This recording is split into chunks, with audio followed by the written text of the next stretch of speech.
When your own cabinet becomes a liability, the DHS crisis threatening Trump's agenda. Here is what we know.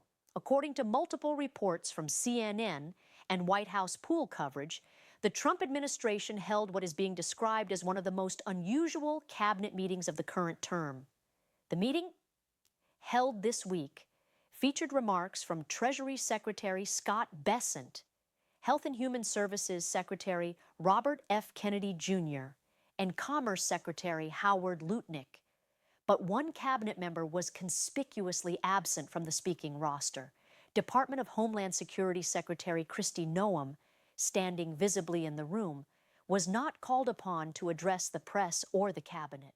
CNN's Caitlin Collins reported from inside the room, stating, quote, "I'm not sure I've ever been at a cabinet meeting covering the president, whether in this term, and this was his 10th cabinet meeting so far in his second term or in his first term, where he did not take questions from reporters at the end." Collins continued, "One that he notably did not call on was standing to my left, and that was the Department of Homeland Security Secretary Kristi Noem." The meeting concluded abruptly. President Trump thanked attendees and exited without taking a single question from the press corps. White House Press Secretary Caroline Leavitt was heard directing reporters to leave, saying, quote, "Let's go. Start moving. Thank you, press. Keep moving." This comes amid ongoing tension on Capitol Hill. According to reports from Axios and multiple congressional sources, Senate Democrats blocked a package of government funding bills from advancing on Thursday. Senate Minority Leader Chuck Schumer has reportedly been negotiating with the administration, specifically over reforms at the Department of Homeland Security. The sticking point, according to Democratic leadership, is funding for DHS and ICE operations.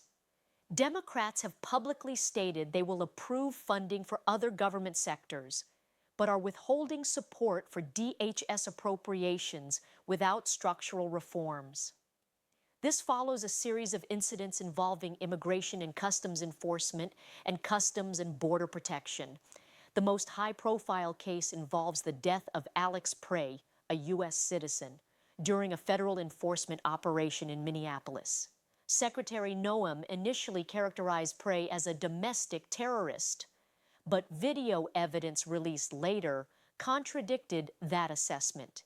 In response to mounting pressure, the administration has reportedly reshuffled operational command. Greg Bovino, previously overseeing interior enforcement operations, has been removed from leadership. Tom Homan, former acting director of ICE, has been reassigned to lead Minneapolis operations. Secretary Noem's role, according to White House sources, has been quietly shifted from interior deportations to border operations. President Trump also made remarks about Representative Ilhan Omar during the meeting, referencing piracy off the coast of Somalia and criticizing her understanding of the U.S. Constitution. These are the documented facts, but here is what they are not telling you. This was not just an awkward cabinet meeting. This was a public execution. Kristi Noem was standing in front of cameras, in front of her colleagues, and was deliberately ignored. That is not an oversight. That is a message. When a sitting cabinet secretary is visibly present and the president calls on multiple other officials, including Robert F. Kennedy Jr. to talk about vaccine studies and Howard Lutnick to praise Trump accounts, but skips the head of the third largest federal department, that is intentional humiliation. And the reason is simple. Noem has become a political liability. The Alex Prey case is not going away. Federal agents killed a U.S. citizen. Noem went on television within hours and called him a domestic terrorist. Then the video came out, and it did not match her story at all. Now, Democrats have leverage, and they are using it. Senate Democrats are not blocking the entire government funding package because they are being obstructionist. They are blocking one section, DHS and ICE. They are saying, we will fund the rest of the government, But we will not continue writing blank checks to an agency that just killed a U.S. citizen, lied about it on television, and has no accountability mechanisms in place. That is a reasonable position, and it is backed by public sentiment. Because here is the reality. Most Americans, regardless of their views on immigration enforcement, do not support federal agents killing U.S. citizens without consequence. Most Americans do not support cabinet secretaries lying about the circumstances of those deaths. And most Americans do not support agencies operating with zero oversight. So Trump is in a corner. He cannot defend Noem publicly because the optics are catastrophic. He cannot fire her outright because that would be admitting failure and admitting that his interior deportation strategy was poorly executed from the start. So instead, he sidelines her. He reassigns operational command to Tom Homan. He removes Greg Bovino from leadership.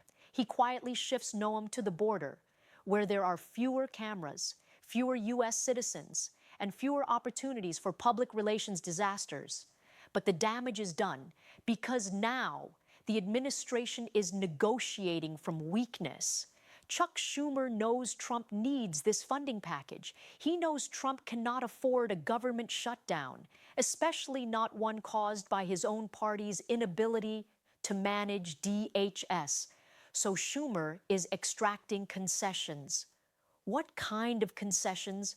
Probably reforms to ICE operational protocols, probably external oversight mechanisms, probably transparency requirements like body cameras, incident reports, and independent review boards.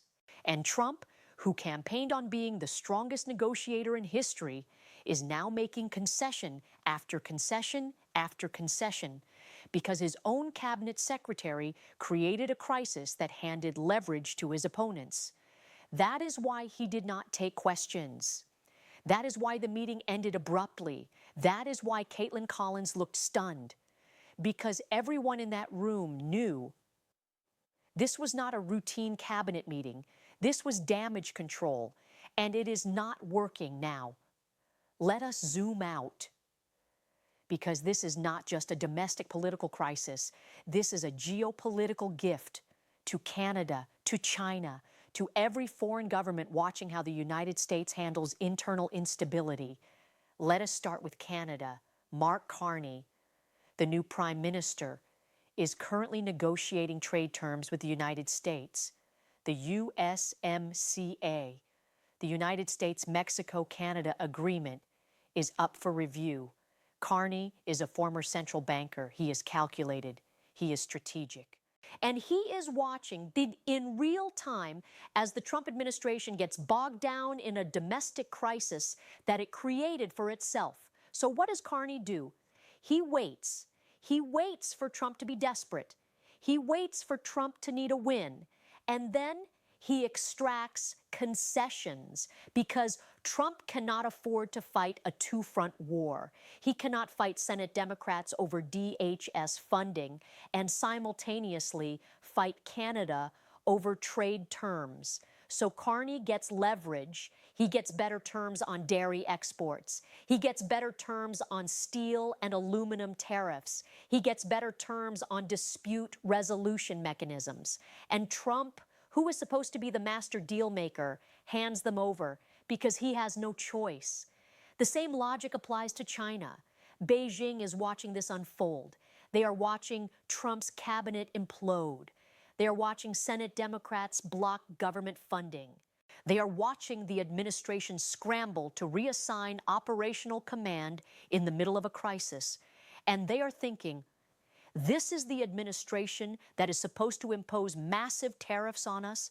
This is the administration that is supposed to renegotiate trade deals from a position of strength. Because here is the thing about leverage. Leverage is not just about economic size.